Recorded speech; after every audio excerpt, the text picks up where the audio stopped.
everybody, and welcome to this episode of the CCC Digital Brief with Mark O'Loughlin and the Cloud Credential Council. Now, in this series of the CCC Digital Brief, I'm asking global digital experts to comment on the impact COVID-19 is having on organizations and how digital technologies and services can help. Now, on today's CCC Digital Brief, we're joined by Jurian. Jurian is the owner and senior consultant at Cloud Service Management based in the Netherlands. Now, Jurian, thank you for joining us today. You're very welcome. Hello, Mark. Hi. How are you doing? Oh, we're good. Well, as good can be in these days. Now, Jurian, to start with, can you tell our listeners what industry do you work in?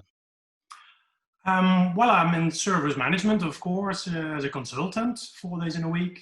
And I also deliver training courses in the same field in IoT, IT service management, cloud service management.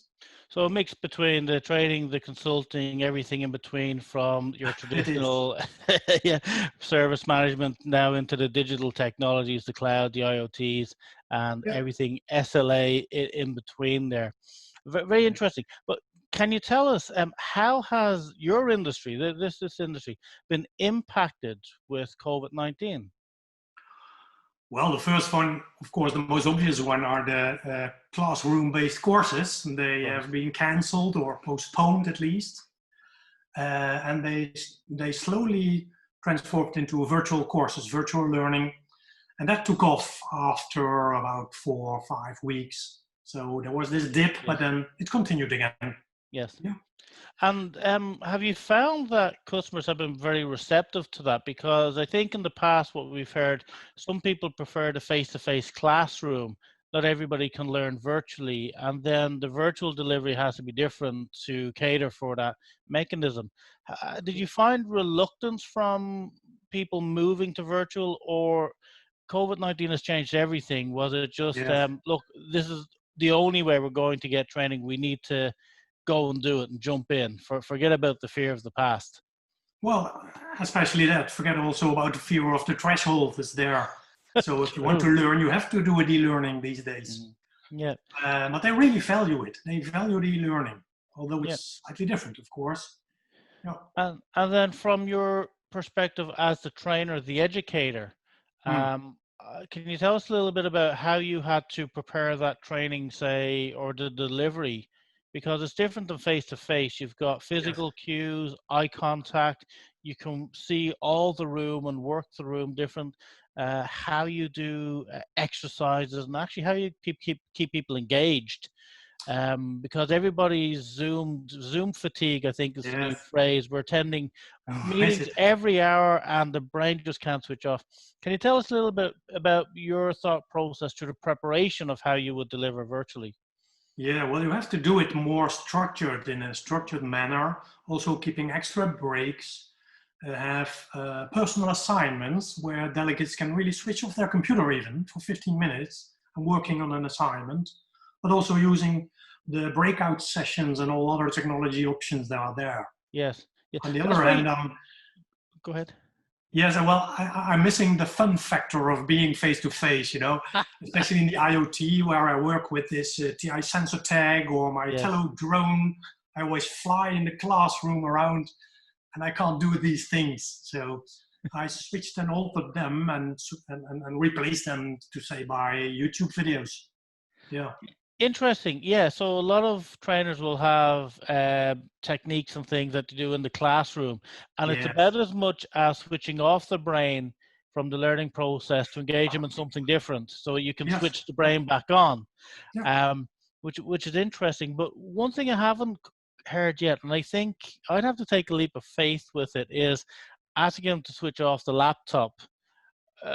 Because I'd have a fear, will they switch it back on? But I think that you build that into the start of the training process. Yes, you have to prepare this for the delegates. Like when we come back in 15 minutes, I want you to do this, that, and make a presentation, etc. So there, and I won't point out who is going to get the word in presenting. So that keeps everybody on track. Like, okay, we have to be there. So that's a good tip. We did get another tip earlier on, and it was, yes, somebody in the group or all of the group is going to have to present something, but the Yeah. trick is to not tell who that is. Exactly. So, Yes, so that they works. have, That and you works. try and get that camaraderie then as well. I think Okay. that's interesting. So I think what we've been hearing is that the tool helps, but if you try and replicate a face-to-face classroom-based course, just thinking about the tool alone, Yeah. you're not going to engage, No, you're not going to educate, and it's just not going to work. So you said it's the practice and preparation you put in beforehand, uh, absolutely. Yeah. and then I think it becomes very repeatable. Then, Well, more or less, but every group, as in real life classrooms, is different. So you yes, have to yes. adjust to adopt and adapt your materials to your audience, your target I audience. I guess that's a good point. Is not to assume that it worked once. It's again Yeah. the same classroom. You've got to adapt to the audience that you have, Yeah. to the delegates. Even in Um, digital area, there has to be some kind of a vibe in the classroom, mm. and you can create this. Yeah. I like that. I like that. Because it sounds to me, I was going to ask you about some of the things you're addressing, but it sounds like they're some of the key tips that you've done to, address some of that. From the consulting space, Mhm. equally, does that transfer well for virtual? Sometimes the consulting engagements, they need to see you to have you there to work with the teams. Other times, I've experienced this, they don't want to see you at all. I'm happy with that, but they want to see the outcomes that you're Yeah. working on. Has there been any change, or is that pretty business as usual? No, no, it is absolutely not. I mean, a lot of companies do have to did prepare, if they didn't prepare for working remotely and from home, they were facing a very tough time in the month of Mm. April, Yes, just for yes. getting extra Citric licenses and handing out new desktops, roll out to people to facilitate remote working. And Hmm. those who were already well, for instance, in cloud or virtual desktop infrastructure, they had this advantage of easily switching, more agile way, like, hey, if you're not Of course. in there at home, at office, just work from home. But Yes. not every company was able to do that. And I really faced some examples where they took a lot of work from the IT department Mm. in order to facilitate this.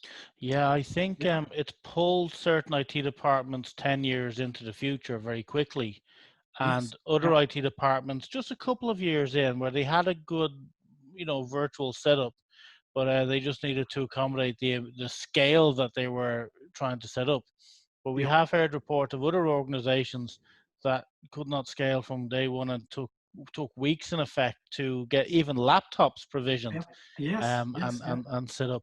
And even so, they had to go out and buy. Laptops became very scarce.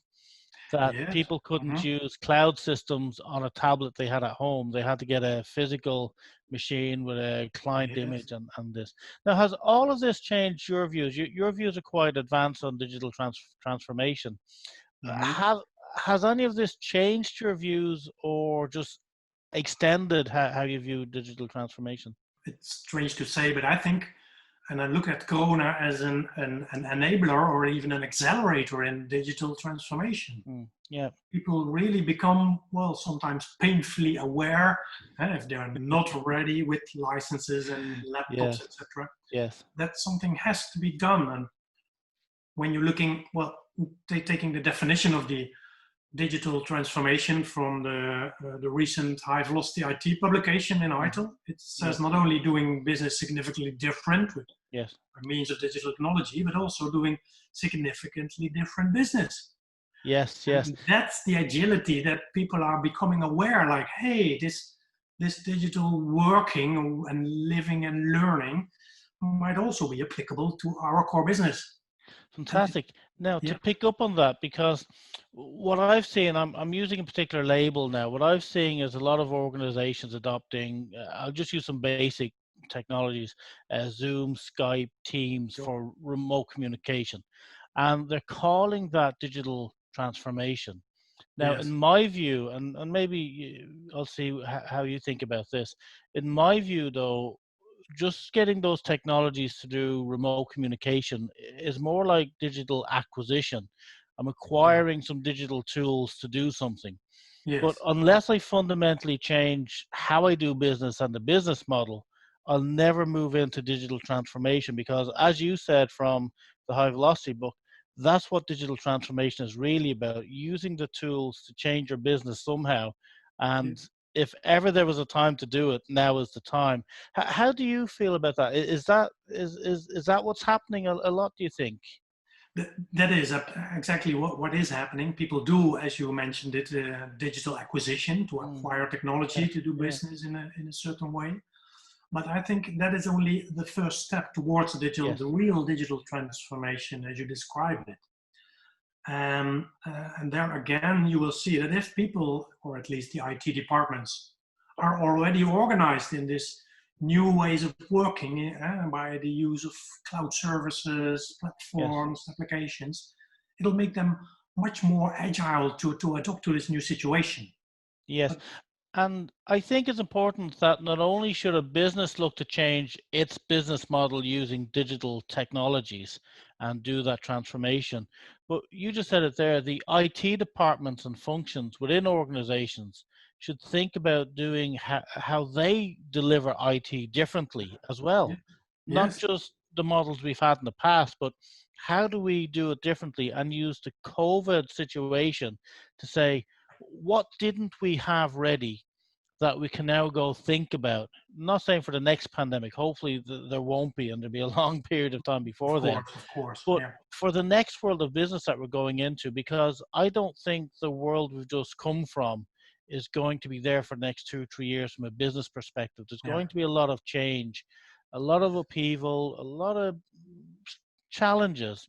A lot of us will overcome that, but I think if especially IT departments look at this and see what were the gaps and what can we improve on, and then how do we do that intelligently, maybe yeah. that's the way to go. But that's the idea, the side effect that Corona has on business. Yeah. Business really relies on technology these last few Yes. weeks Yes. in this period.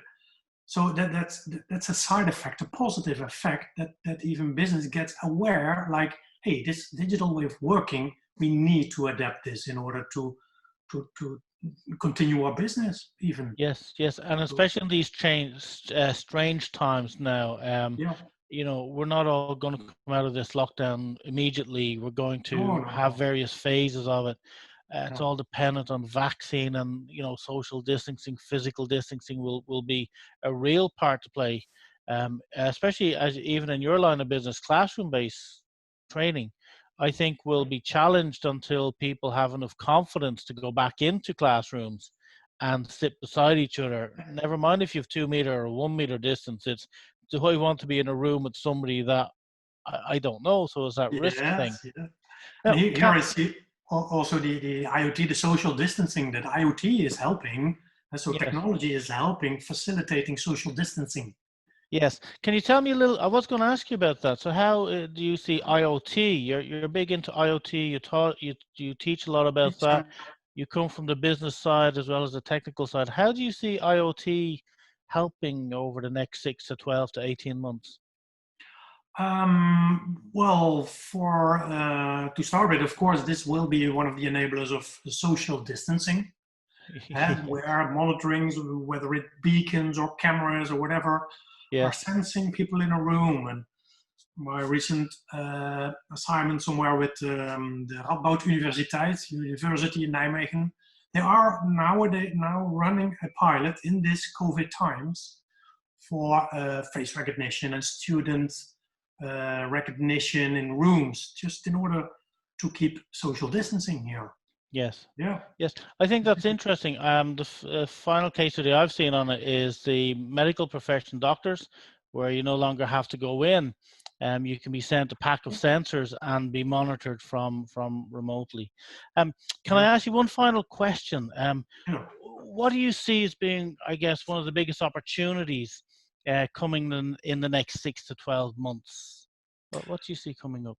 Well, we as an IT needs Yes, to grab this momentum that is there. I just told you about the awareness that business has yes, on what IT can contribute to the core business, the way of yes, working, the agility.